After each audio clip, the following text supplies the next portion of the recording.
By the late 1780s, Antoine Lavoisier's discoveries had made him the undisputed leader of French chemistry and a towering figure in the world of science. But he and chemists of all nationalities faced an urgent problem. Their language was getting in the way of progress. Oil of tartar per deliquium. I like that. Mm-hmm.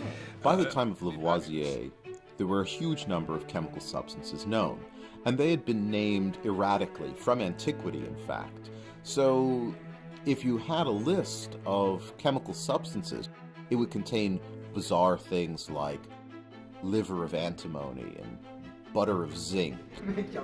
So Lavoisier and a small group of supporters who shared his disdain for these vestiges of alchemy Jovial bezoar. set out to change the very way chemists spoke about their science. The old chemical language was often a kind of mishmash of all sorts of terms. Salt of allen broth. These were often descriptive terms of what the thing looked like or felt like, Philosophic worm. Often relating it to food, like butter of antimony or milk of lime. Shrimp as salt. Others referred to what the substances looked like in terms of botanical objects, Flowers of zinc. or named after people who discovered it. Libavius, smoking liqueur. Even a substance as common as iron oxide, rust, was known by the bizarre name astringent Mars saffron. Gentlemen, how are we to find our way about in all this chaos? Understanding the nomenclature requires more effort than the science itself.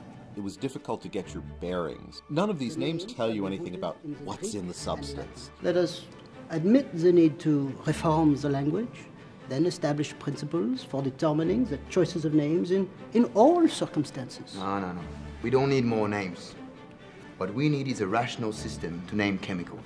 Lavoisier was influenced by a mid-18th century French philosopher, the Abbé de Condillac, who had expressed the idea that clear thinking only really follows by the use of clear language. It is impossible to improve science without improving its language. The nomenclature of chemistry must be made precise, clear, and logical.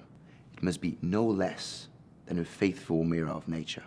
I think probably the best comparison to think of is, at the same time, huge numbers of plants and animals are being discovered, and they're being named erratically. We still today have common names for things, and when you use the common name for a dandelion or a rose, it doesn't tell you anything about what family it fits into. So Linnaeus comes along and tries to order botanical and animal substances in families, to put some kind of order, to make things simpler.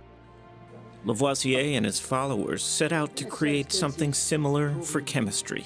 The choices of names should conform to the nature of the substance itself. Led by Louis Guiton de Morveau, they crafted a spare utilitarian language that was exactly the faithful mirror of nature Lavoisier had called for. What they did was to create a nomenclature that told the reader exactly what was in the substance. It gave the chemical composition. So, for example, oxide of lead tells you that it's lead combined with oxygen. So you know what the constitution is just from the name. Lavoisier did have an ulterior motive. This new chemical language also embodied his views about chemical composition, especially the primary role played by oxygen. So that it was impossible to use this very, very valuable and powerful nomenclature tool without implicitly adopting Lavoisier's own theories. The nomenclature and the theory went hand in hand. It's part of a very sophisticated program, the campaign, to supplant the old chemistry with his new chemistry. Lavoisier built the new chemical nomenclature into his very successful 1789 textbook.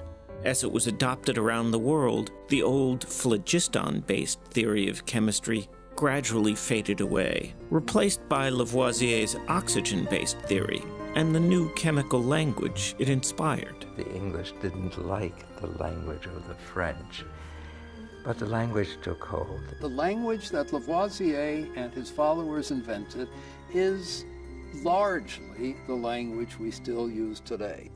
Today, a compound's name reveals not only what elements it's made of, but also in what ratios. Carbon dioxide, 1 atom of carbon, 2 atoms of oxygen. We use symbols of the elements. Those were introduced some 40 years after Lavoisier by Berzelius. So that's different. But the basic structure of the chemical language survives today. When it comes to chemistry, Bonne idée. we all speak French.